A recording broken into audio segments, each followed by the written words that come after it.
an ICOM radio into a Ford Ranger XL. These are the new trucks. I've done two today, and I installed a bracket here for the antenna.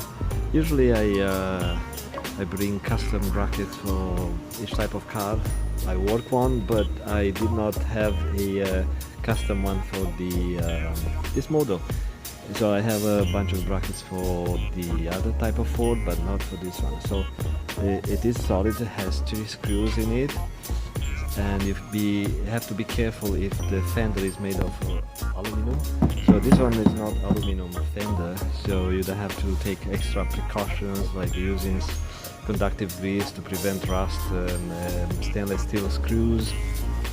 So it's a tuned antenna for VHF for this customer, and I run the antenna coaxial cable behind this little kind of a trim that supposedly prevents the water to sneak in here into the engine compartment.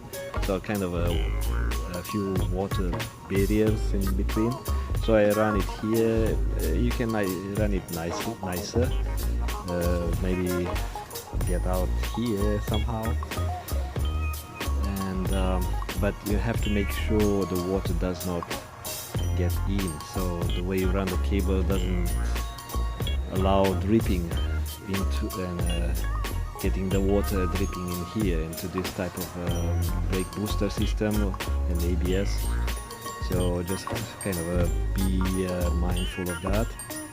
So if you run the cable like that, because it's the slope,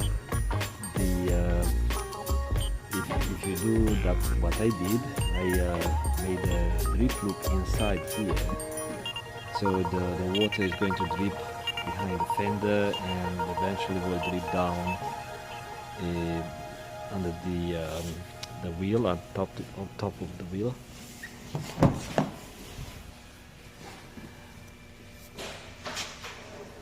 And the fuse, let me see, I don't have a light on me.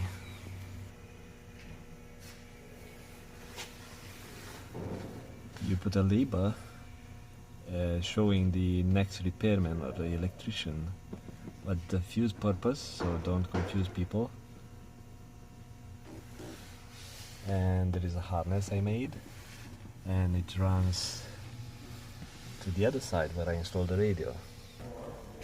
And the harness comes from here and goes behind this trim and ends up to the radio, so the power and the antenna.